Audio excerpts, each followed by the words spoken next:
Here.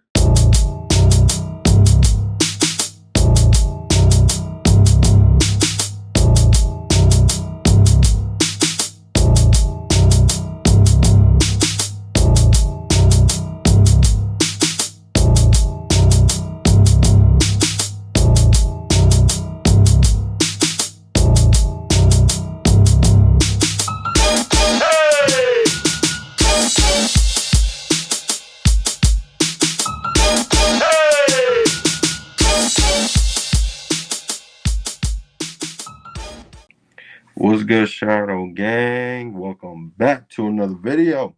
If y'all new here, please subscribe to the channel, turn on notifications. Follow me on my Instagram, TikTok, and Twitter thread, and all that shit. Let's get right into it, man. The Elimination Chamber just ended like 13 minutes ago. Yeah. Let's talk about it, man. Let's just talk about it. So we start off with the women's chamber match. You know, that's typical. I feel like with every PLE, we start with the women's version of the match. Honestly, if you really think about it, like I've been peeping that shit lately. Oh, my bad. But yeah, we start off with the women's match. It was, I wouldn't say nothing too crazy. Like, everybody had a moment or two. I believe it was just nothing crazy. Um, I'll say this: I really thought Raquel was gonna win. I thought Raquel was gonna win. Um, I thought we were gonna have this thing of Raquel wins and we get a triple threat with her, Liv, and Stephanie Valkyrie, and Raquel gets her moment. I really thought that. Um, oh shit! I think my hair. Yep, there's some hair here. Okay, we go. Um, also, I thought that that was gonna happen. I didn't think anything like that. But then last night when I watched SmackDown, Rhea lost the titles to Lash and Nia. Rio, her and Io. I legit thought to myself, nah, there's no way they did that just for her to win. Because people in the comments are like, watch her win the Elimination Chamber. I'm like, no, I don't think so. Boy, was I wrong. Now, I love Rhea. I'm actually probably one of the people who's not really like, oh my God, stop pushing Rhea. I understand what they're doing. As a matter of fact, I'm happy that she won. As much as I wanted Raquel, and I think she has earned that opportunity, I understand why Rhea won the match. Her versus Jade is a big match. It's a marquee match. I mean, the two matches I think we all want to see is Bianca versus Jade, Rhea versus Bianca. But Bianca's still injured with her finger, of course. So it's like, why not put those two together? And who knows, this could be Jade's best match, you know? So I'm excited for it. I'm not gonna lie. Again, I did wish Raquel won. I hope there's still a way for her to get involved in Liv versus Stephanie Valkyrie. I truly do believe because like she just earned it, man. She has earned it. Like, but yeah, man. It was cool. Nothing crazy. And yeah, she won. She did her thing. Then we go to AJ Lee versus Becky for the IC title. Now, shout out to AJ Lee. She was basically in her hometown, her home away from home. And, she had an amazing pop. She did her thing. Becky, came out doing Becky shit. Um, and the match was nothing too crazy in my opinion. Um, It was just your standard match and shit, Becky trying to like obviously be on some heel shit. Um, but then there was that one moment where the ref did get like a ref bump, spot happen, the typical ref gets knocked down, uh, and the heels like either pinned or submitted, but it doesn't count because the ref didn't see it, which exactly what we got. People were cheering though when Becky was tapping out, which they should. They love AJ Lee. But then the ref got up.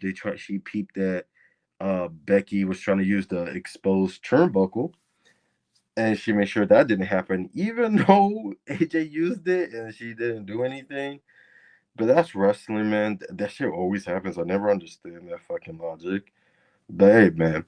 But AJ won. AJ is your new woman IC champion. Um, I like it. First of all, I really thought they were gonna save this match for Mania. So that's like I'm trying to wonder what do they got for Mania for AJ? You know, like are we gonna have Trish Stratus? Are we gonna have her go against someone they think is like the AJ Lee of this era? Are we gonna see her and Roxanne? Like what's going on? You know, but I'm happy that AJ won. I'm happy she finally is a champion again because that Divas Championship run was actually pretty good. I'm not gonna lie. Um, and yeah, it's just crazy. Like 2026, AJ Lee is you know, a champion again. Like that's wild. That's really fucking wild. But hey, man, shout out to AJ Lee. This is the type of shit she deserves. This moment, has earned this moment due to what she did during the Divas era. During the Divas era, you got a butterfly as a reward. Your championship was a silver pink butterfly. Like she worked. Like we always like to say, oh, the women's revolution, the women's of NXT, the four horsewomen. Absolutely, we got to give them their props. But yo, people like AJ Lee, and if we go even back way more, Lita and China, they did a thing where it's like, hey, we can have make our titles too. We need more opportunities, and she's one of the reasons why there's more opportunities for women to be champions in the company. So shout out to her, man. Um, but yeah, I'm just so happy. You know, she earned that shit. So yeah, I can't wait to see where this title ring goes. I'm really excited. And then the mystery box thing happened, right? Oh my god. What the fuck? So I see Nick Aldis and Adam Pearce trying to open it with like whatever the fuck, a syringe or whatever the fuck it was, some little shit. You can't even think of the tool right now because that's how pissed off I was at this.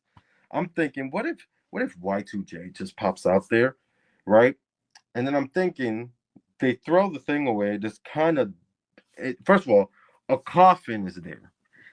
All when I saw that coffin or casket or whatever, I said to myself, "There's no way it's Y2J.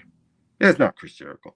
I'm thinking it could be Undertaker, but Undertaker doesn't do the dead man thing now. He's more of the American badass thing, you know. And I'm thinking it can't be Kane because Kane never really came out of a coffin like that. And then for some reason, I said to myself, "Are they gonna bring out Laparca for like a cool moment?" Or are they gonna announce Laparca or something? You know, like that's what I was thinking. That was my only option. I was only thinking Laparca. I couldn't think nothing else. Then I see chicks come out with a face paint, and I'm like, oh my god, I know those face paints. And I'm like, they really got Danhausen, bro, from AEW. I texted my boy Kai. I'm like, bro, what the fuck was this shit? P.S. Black Couch Booking. Um, that's who I was texting, and he told me like they were just trying to stick it to WWE, and I told him it backfired. Cause listen, no disrespect to Danhausen or whatever. What the fuck did he even do in AEW for WWE to want him? Like I heard that he was an amazing wrestler, but I never seen any clips of him, and I actually searched for it. Like I know he like when he first came to AEW, I'm like, that's an interesting character. He does curses on people. It's comedic. But to be honest, do you need a comedic character in WWE right now? We still got truth, damn it. Like, what the fuck? But hey, man, I think first of all, I did not like the moment, but I did feel bad because homie looked like he was like in on it, like he was doing his thing, but the crowd just didn't go. As a matter of fact, I won't be surprised if you see this shit on Twitter, on TikTok. When he came out, I looked in the crowd, like during the ramp, and some dude legit was like looking around, like, who the fuck is this dude? Which it's like he wasn't a big name, guys. Like yeah, he only like he literally was just in AEW for like a few months up to a year, I believe. I saw him consistently on AEW, and then he just disappeared. I don't know if he was injured or something, and I don't know if he had a falling out. Like I know a lot of AEW guys that go there, like Royce Keys, which is something I still haven't talked about actually, or even mentioned, I believe, which is Powerhouse Hobbs, which he's one of my favorites.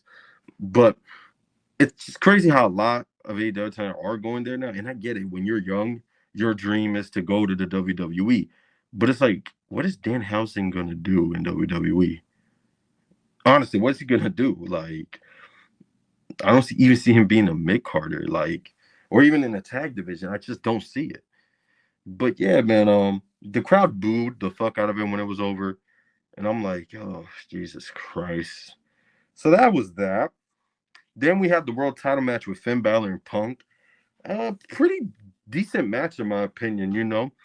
Um, I will say I liked that CM Punk finally had an aura like type of feel to him in WWE. Yeah, when he came back, he had a lot of moments where it was aura. But I have this thing where I always say, for some reason, in AEW, he felt like way more better, which is crazy because he got injured a lot in AEW, and he was in a way not there, but like just stuff from like him having a feud with MJF, and instead of coming out with Colton personality, he goes to his Ring of Honor days and brings up the whole Ring of Honor like short, like his shorts from Ring of Honor and the theme song and the whole gear, or him even wearing shorts with his logo on it or tights or stuff. Like he used to mix up his attire. Like he looked cool. When he came to WWE, it's like, bro, he lost a lot of aura. And then the McIntyre feud kind of brought it back to me. But then after that, it's like, oh my God. Like, I love CM Punk. I am a fan. I'll admit it. I don't give a damn. But like, yo, it's like lately, like from his hair to just him just wearing regular clothes, it's like this is not the Punk I want. Wear shorts to wrestle sometime. Like switch up your attire, do something. So when he came out to the like, the dun dun dun dun dun dun dun dun dun dun theme song, the Chicago shit, I'm like, you know what? That was dope. You gave that man aura. Thank God, because I feel like he's missing that, and I really want to make a video on that. But again, it's not something that I like. What can I say that hasn't been said before? You know. But yeah, man. They gave him aura. The match was dope. I love the sharpshooter spot. That was dope. That man loves him some Bret Hart. It was pretty cool. Um, but yeah, man. The match was dope. Punk retains, and then he had that beautiful moment with his wife AJ, where they both won their titles and they were holding it up. Him, the world champ, AJ, the women's IC champ. It was dope. It was dope, man, and I loved it. Sorry, but yeah. But then there was the main event, the Elimination Chamber match. My ass forgot that Logan was in this damn match. I forgot that they, for some reason, took off Jay. I don't know if Jay's actually injured and then they decided to be on some his storyline. He's also injured, or like they just wanted to replace him for the storyline purposes of what we ended up getting. But yeah, I forgot Logan was in this damn match. Um, but let's talk about it. First of all, I was already pissed the fuck off. You mean to tell me Javon Evans is gonna be eliminated first? Like, I'm tired of like seeing Logan Paul in these types of matches and these big matches because one, I feel like we know what he's there for. He's there for the same shit he's been there since the beginning to basically put it like this. He's there for his for like what's the word I'm looking for? He's there, he's like a prop in a way, which is crazy. Like he's there for his fans to watch their product. Even though he's been there for like years now. So if his fans are keep watching his product, they're your fans. That's that. But that's all he is. He's just the big name that's there. But he never wins any of these matches, and I hope he never wins any of these damn matches. But it's like there's no point of having him in these matches, man. In my opinion, like it's always the same shit. He's in the top, the final four or final three, and he's gonna be eliminated. I'm like, dude, it's like a big waste of fucking time. Like, no. So yeah, he eliminated Javon Evans, which I did not like that at all. He also eliminated Trick Williams and LA Knight. And I'm like, did this motherfucker just eliminate half of the whole fucking match? Like what? Like they first of all, if anybody needed that performance type of was Javon Evans, not no damn Logan Paul. Let's keep it a buck. So that shit was disappointing. And then the mask man came out and then they got him as some random dude. And then another masked man came out. And I'm like, okay, it's Seth. It's 100% Seth. There's no other way this story can go anywhere else. Next thing you know, um, Seth does a super kick, crunch up, and then he reveals that it is Seth. And I'm like, I'm not shocked. I'm like, where else was this storyline gonna go? Honestly, where else was this storyline gonna go? Like, there's no other real like way this storyline was gonna go. Breaker's injured, Bronson's injured. Like, there's nowhere it's gonna go. So I don't know if this is gonna be Theory versus Seth because we already had Logan versus Seth at Mania. Why the fuck are we gonna have that again? Like, I don't know. But yeah, it's whatever. Then Drew McIntyre comes out and attacks Cody. And Randy's staring for a while. He goes back down or whatever. But then eventually he gets up and he's like trying to stop Drew and shit. And I'm pretty sure like what he RKO's Drew or something, or like he hits Drew hard enough.